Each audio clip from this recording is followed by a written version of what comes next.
சத்தியமா சொல்றேன். எனக்கு பேசுறதுக்கு பயமா இருக்கு. என்னன்னா, எல்லாரும் ரொம்ப அழகா எனக்கு தமிழ் ரொம்ப பிடிக்கும்.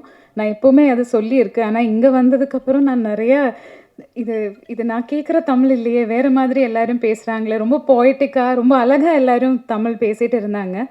நான் கேரளா, மலையாளி குட்டி.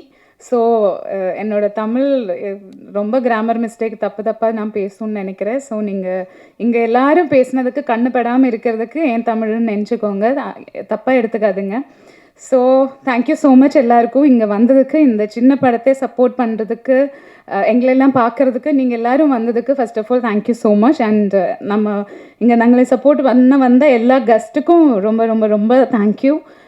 குட்டி படமா நல்ல கண்டென்ட்னு பார்த்து நிறைய பேர் படம் பார்த்துருக்காங்க. நிறைய பேர் நம்ம மேலே இருக்கிற நம்பிக்கையில் நல்ல படம்னு சப்போர்ட் பண்ண வந்திருக்காங்க. அதுக்கு ரொம்ப ரொம்ப ரொம்ப நன்றி. அண்ட் எனக்கு இந்த கதை ரொம்ப முன்னாடியே ஷூட்டுக்கே ரொம்ப முன்னாடி எங்கிட்ட வந்து சொல்லியிருந்தாங்க. அப்போவே நான் வந்து தமயந்தி இது எப்போ பண்ணுறதுனாலும் கூப்பிட்டுக்கோங்க, நம்ம டேட் மேனேஜ் பண்ணிக்கலாம். நான் அப்போ மலையாளத்தில் நிறைய படம் பண்ணிகிட்டு இருந்த டைமில் தான் வந்து சொன்னாங்க. ஸோ தமயந்தி அது கரெக்டாக மைண்டில் வச்சு படம் பண்ணும்போது என்னையே கூப்பிட்டு இந்த கதை தான் அதுக்கு ரீசன். எனக்கு தமயந்தியை தெரியாது, முன்னாடி எதுவுமே தெரியாது தமயந்தியோட ஒர்க் எதுவுமே. பட் இந்த கதை கேட்டு பிடிச்சி இந்த கண்டென்ட் பேசப்பட வேண்டியது, இந்த கண்டென்ட் எனக்கு எல்லா மக்கள்கிட்டும் போய் சேரணும்னு எனக்கு ஜெனுவினாக என் உள்ளேருந்து ஃபீல் பண்ணதுனால நான் இந்த படம் ஒர்க் பண்ணணும்னு நினச்சது. அதுக்கப்புறம் எனக்கு தமயந்தி கூட பேச பேச அவரோட லைஃப் பர்ஸ்பெக்டிவாக இருக்கட்டும், அவங்க ஃபிலிமை பார்க்குற விதமாகட்டும், அவங்க பண்ணுற ஆக்டிவிட்டீஸாக இருக்கட்டும், எல்லாமே நான் ரொம்ப அட்மிரேஷனில் பார்த்துட்டே இருந்தது. அது ஒரு பெரிய ரீசன் இந்த படத்துக்கு. அண்ட் ஜெசு சார், எல்லோரும் சொன்ன மாதிரி நானும் இன்றைக்கி தான் ப்ரொடியூசரை பார்க்குறது ஃபஸ்ட் டைம். ஃபோனில் மெசேஜ் மட்டும்தான் பண்ணியிருக்கேன். ஐ டோன்ட் திங்க் நாங்கள் பேசினது கூட இல்லைன்னு, வாட்ஸ்அப் மெசேஜஸ் மட்டும்தான் பண்ணியிருந்தது. ஸோ இந்த மாதிரி ஒரு படத்துக்கு டைரக்டரை பார்க்காம கமிட் பண்ணுறதுக்கும், அண்ட் இந்த மாதிரி ஒரு சின்ன படம், இந்த பெரிய கண்டென்ட் பேசப்படணும், இந்த மாதிரி படங்கள் சப்போர்ட் பண்ணணும், உமன் கேரக்டர்ஸுக்கு நிறைய இம்பார்ட்டன்ஸ் இருக்கிற ஒரு படம் நம்ம ஃபண்ட் பண்ணணும், ப்ரொடியூஸ் பண்ணணும், சப்போர்ட் பண்ணணும்னு நினைக்கிறது ரொம்ப ரொம்ப பெரிய விஷயம். And I wish and I hope sir இன்னும் நிறைய இந்த மாதிரி படங்கள் சப்போர்ட் பண்ணுவாங்கன்னு. கண்டிப்பாக ஜே ஸ்டுடியோஸ் இங்கே நிறைய படங்கள், நல்ல படங்கள் தமிழ் சினிமாவுக்கும், அண்ட் சார் மலையாளம் சினிமா பற்றி கூட யோசிங்க சார். தமிழ் மலையாளம் எல்லா சினிமாலும் சார் வரும்னு நான் ப்ரே பண்ணுறேன். And I am wishing him and my team எல்லாருமே, actors Swagatha, Isaac sir, Lingesh, Gayathri, எல்லோரும் ரொம்ப நாங்கள் ஒரு ஃபேமிலி மாதிரி. பாண்டிச்சேரி, வேளாங்கண்ணி, இங்கெல்லாம் நம்ம ட்ராவல் பண்ணி வி நெவர் ஃபெல்ட் லைக் ஒரு ஷூட்டிங் செட்டில் எல்லோரும் ஒர்க் பண்ணுறதுன்னு. அந்த வீட்டில் அந்த கேரக்டர்ஸ் மாதிரி அந்த வீட்டிலே வாழ்ந்துருந்த மாதிரி இருந்துச்சு. அண்ட் எவ்ரி ஒன் அவ்வளோ பெரிய டீம் அந்த மாதிரியெல்லாம் நாங்கள் ஷூட் பண்ணல. ஸோ இருக்கிற நாங்கள் எல்லாருமே ரொம்ப க்ளோஸாக மியூச்சுவலாக அங்கங்கே ஹெல்ப் பண்ணி அந்த மாதிரி தான் ஒர்க் பண்ணி இருந்தது. ஸோ அது எதுவுமே நான் மறக்க மாட்டேன். பட் அந்த அட்வைஸ் நான் மறந்தது. Thank you for reminding me.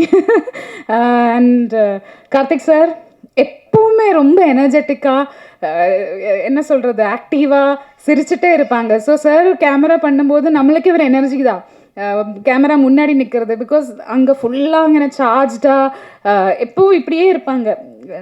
சும்மா நின்னதே நான் பார்த்தது கிடையாது. ஆல்வேஸ் இப்படி இருப்பாங்க. ஸோ அந்த எனர்ஜி நமக்கு எல்லாருக்கும் பாஸ் பண்ணியிருக்கு சார். அண்ட் நம்மளுக்கு எனர்ஜி கொடுக்கறத விட அழகான ஃப்ரேம்ஸ் இப்போ ட்ரெய்லர்லாம் பார்க்கும்போது, இப்போ பிக் ஸ்க்ரீன்லலாம் பார்க்கும்போது எவ்வளோ அழகாக நல்லா உங்களுக்கே தெரியும். அண்ட் ஸோ ரொம்ப அழகான ரொம்ப பியூட்டிஃபுல் ஃப்ரேம்ஸ் நிறைய இருக்காங்க படத்தில். அண்ட் கன்வே பண்ண வேண்டிய விஷயம் அழகாக கன்வே பண்ணியிருக்காங்க. அண்ட் அவர் எடிட்டர் சார், பிரவீன் சார், நாங்கள்லாம் எவ்வளோ குட்டி ஏதாவது தப்பு பண்ணியிருந்தாலும் அதெல்லாம் கட் பண்ணி எங்கே மேட்ச் பண்ணி ப்ளேஸ் பண்ணோம், அதெல்லாம் கரெக்டாக நல்லா அழகாக காமிச்சிருக்காங்க. Thank you so much. And Justin sir, it's your day, audio launch. And லிரிக்ஸாக இருந்தாலும் ரஜேஷ் சார் அண்ட் மெயின் டீமாக இருந்தால் லிரிக்ஸ் எழுதியிருக்காங்க. எல்லாமே எனக்கு ரொம்ப பிடிச்சது. நான் இப்போ தான் பாட்டு நோட்டீஸ் பண்ணது. நான் முன்னாடி கேட்டிருக்கேன், பட் இப்போ நோட்டீஸ் பண்ணப்போ நான் ஏன் இது முன்னாடி ரீல் பண்ணலேன்னு இப்போ தான் யோசித்தது. ஸோ நெக்ஸ்ட் டேஸ் அதுதான் முதல் வேலை. ரொம்ப நல்லா இருந்தது. அண்ட் இமோஷ்னலாகவும் மியூசிக்கலாகவும் எங்கேயோ நமக்கு ஃபீல் ஆகுதுங்கிற மாதிரியே இருந்துச்சு. Thank you so much. அண்ட் அந்த மியூசிக்கில் அந்த படத்தில் எனக்கு ஒரு பார்ட்டாக முடிஞ்சது. ரொம்ப ரொம்ப ரொம்ப சந்தோஷம். அண்ட் ஐ திங்க் நம்ம காஸ்டியூம் மேக்கப் டீம் வந்திருக்காங்கன்னு நினைக்கிறேன். தேங்க்யூ. இந்த கேரக்டராக மாற்றுறதுக்கு காஸ்டியூம் மேக்கப் எல்லாமே சேர்ந்து எனக்கு அந்த சப்போர்ட் அண்ட் மோட்டிவேஷன் எனர்ஜி கொடுத்ததுக்கு தேங்க்யூ ஆல். அண்ட் நீங்கள் எல்லாரும் நான் எப்பவும் சொல்கிற மாதிரி இவ்வளோ நாள் சப்போர்ட் பண்ணியிருந்தது என்னோட கரியரில் உங்கள் சப்போர்ட்னால தான் எனக்கு மறுபடியும் தமிழ் சினிமாவுக்கு வர முடிஞ்சுது. ஐ ஹோப் அந்த சப்போர்ட் இனியும் இருக்கும்னு. அண்ட் எனக்கு மட்டும் இல்லை, இந்த மாதிரி சின்ன சின்ன படங்கள், நல்ல கண்டென்ட் பேசப்படுற படம், நீங்கள் ஆஸ் அ மீடியா அது ஒரு ரெஸ்பான்சிபிலிட்டியாக எடுத்து நீங்கள் சப்போர்ட் பண்ணாதான் இந்த மாதிரி ப்ரொடியூசர்ஸ், டைரக்டர்ஸ் இன்னும் நிறைய கண்டென்ட்ஃபுல்லான நல்ல சினிமா எடுத்து வரும். ஸோ அதனால் உங்கள் சப்போர்ட் ரொம்ப இம்பார்ட்டன்ட். அண்ட் அது இருக்கும் எங்கள் கூடன்னு ஐம் எக்ஸ்பெக்டிங். அண்ட் தேங்க்யூ எல்லாருக்கும் நிறையா ஸ்னேகம். தேங்க்யூ. இந்த ஒரு தருணத்துக்காக ரொம்ப ரொம்ப நிறைய போராட்டங்களை வந்து சந்திச்சு தான் இந்த இடத்துக்கு வந்திருக்கோம். இது எல்லாருக்கும் தெரியும். இன்றைக்கி வந்து இதெல்லாம் சேர்ந்து ஒரு உண்மையாக சொல்லணுன்னா யாரும் வந்து ஒரு குடும்பம் சார்ந்து ஒரு நான் பயாலஜிக்கல் ஃபேமிலி எப்படி இயங்குமோ அப்படி தான் வந்து இது நிகழ்ந்திருக்கு. நான் ரொம்ப சாதாரணமான ஒரு நடுத்தர ஆசிரியர் குடும்பத்திலிருந்து வந்தவள். எனக்கும் சினிமாவுக்கும் எந்த சம்மந்தமும் கிடையாது. கலை ரீதியாக வாசித்து அதுக்கப்புறம் அது தொடர்ந்து எழுதி அதன் மூலமாக வாழ்க்கை ஒரு கட்டத்தில் கொண்டு போய் நிப்பாட்டும் பொழுது பொருளாதார ரீதிக்காக அதை தேடுறதுக்காக நான் வந்து ஆர்ஜே ஆனேன். 10 வருட ஆர்ஜே வாழ்க்கை. அப்போ தான் எனக்கு தெரிஞ்சுது மனிதர்கள் அவ்வளோ முக்கியமானவர்கள் அப்படின்னு சொல்லிட்டு. எல்லார்கிட்டையும் கிரே ஷேட் இருக்குது, எல்லார்கிட்டையும் ஒயிட் ஷேட் இருக்குது. பட் பியூட்டிஃபுல் ஹியூமன் பீயிங்ஸ் நம்ம வாழ்க்கைக்கு ரொம்ப சொந்தம். நம்ம தனியாக வந்து பிறந்து வளர்கிறதுக்காக எந்த சூழலுக்காகவும் நம்ம வந்து படைக்கப்படலை அப்படின்னு சொல்லிட்டு. ரொம்ப முக்கியமான விஷயம், நான் திருநெல்வேலியிலேருந்து வந்தவள். எங்கள் ஊரில் நல்லா தெரியும் உங்களுக்கு. 2வது கேள்வி, உன் பேர் என்ன, நீ என்ன ஆள் அப்படின்னு வந்து கேட்பாங்க. இந்த சாதி நெருக்கடிகளுக்குள்ளே வந்து நான் வந்து வளர்ந்துருக்கேன். நீங்கள் பெரும்பாலான தமிழ் சினிமாக்களில் ஆண்கள் வந்து மீசையெல்லாம் முறுக்கிட்டு வெட்டருவா எடுத்துகிட்டு வந்து நான் போட்டு தள்ளிடுவேன் அப்படின்னு சொல்லி பார்த்துருக்கீங்க. உண்மை அது அல்ல. இன்னைக்கு கவினா இருக்கட்டும், இன்னைக்கு தொடர்ந்து ரித்தன்யாக்கள் எல்லோரும் வந்து மரணிப்பதற்கு பின்னால் ஒரு சின்ன சமூக சூழ்ச்சி இருக்குது. அது ரொம்ப அமைதியாக இருக்குது. நீங்கள் எந்த பெண்ணையும் எப்போதுமே சாதி அடையாளத்தோடு பார்க்கவே மாட்டீங்க. ஆனால் பெண்கள் ஒரு குடும்ப அமைப்பில் நிறைய சாதி அதிகாரத்தை கையில் உள்ளவங்களாக தான் இருக்காங்க. அவங்க படித்தவங்களாக இருக்கலாம். நீங்கள் பார்த்தீங்கன்னா கல்வி வந்து எங்கள் ஊரை மீட்டெடுத்துரும் அப்படின்னு நினச்சோம். ஆனால் கல்வி மீட்டெடுக்கலை. நல்லா சம்பாதிக்கிற கவின் வெட்டப்பட்டான். இதுதான் எங்கள் ஊருடைய நிலைமை வந்து அப்படி தான் இருக்குது. அப்போது என் வாழ்க்கையில் எப்படி நான் என்னுடைய தேர்வை நிராகரித்து என் வாழ்க்கை பல்வேறு திசைகளில் போனோம். நம்ம ஒரு கனவு கண்டிருப்போம் இல்லையா, ஒரு பெண்ணா நம்ம வாழ்க்கை இப்படி தான் போகணும்னு சொல்லிட்டு. அது கலைச்சி போடும் பொழுது, சீட்டு கட்டு மாதிரி கலையும் போது வாழ்க்கை நம்மளை கையை பிடிச்சி கூட்டிகிட்டு போகும். நமக்கு வேறு வழி இருக்காது. நம்ம அது பின்னாடி போக வேண்டிய ஒரு நிர்பந்தம் இருக்கும். ஆனால் திரும்ப வாழ்க்கை எதை நோக்கி உங்களை நீங்கள் நேசிக்கிறீங்களோ அதை நோக்கி எடுத்துகிட்டு போகும்.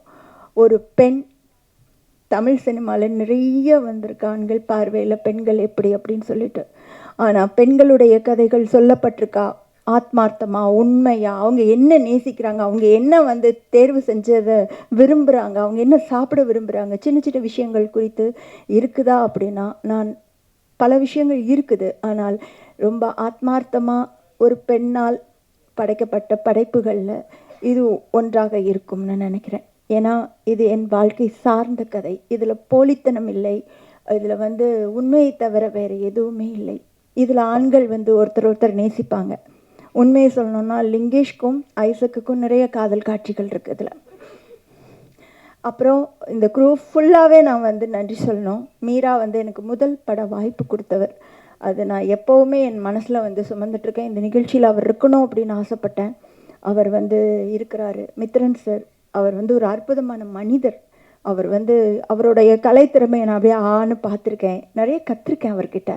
அவர் என் கூடவே வந்து ட்ராவல் பண்ணார். மனிதர்கள் நம் கூட உடன் இருத்தல் தான் வாழ்க்கையினுடைய மிகப்பெரிய பலம்.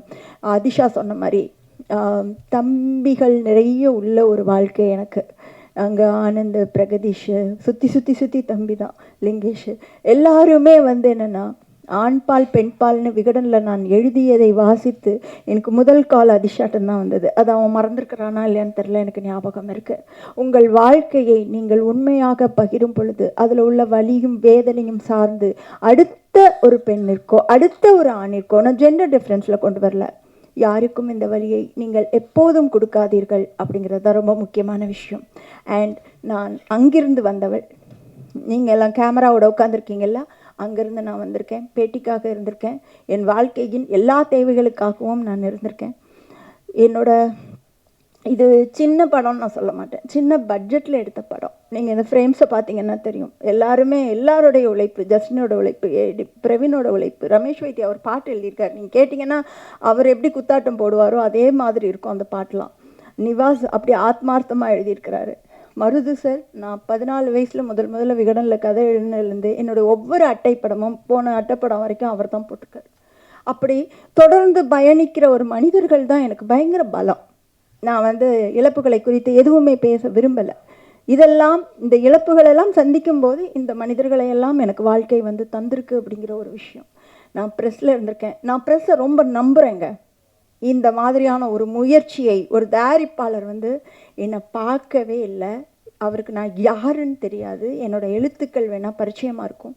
அவர் ஒரு ஃபோனில் ஒரு கதை சொன்னதை வச்சு என்னை நம்பி ஒரு பணம் முதலீடு பண்ணுறாருன்னா நான் அவருக்கு 200% உண்மையாக இருக்கணும்னு நினைப்பேன்.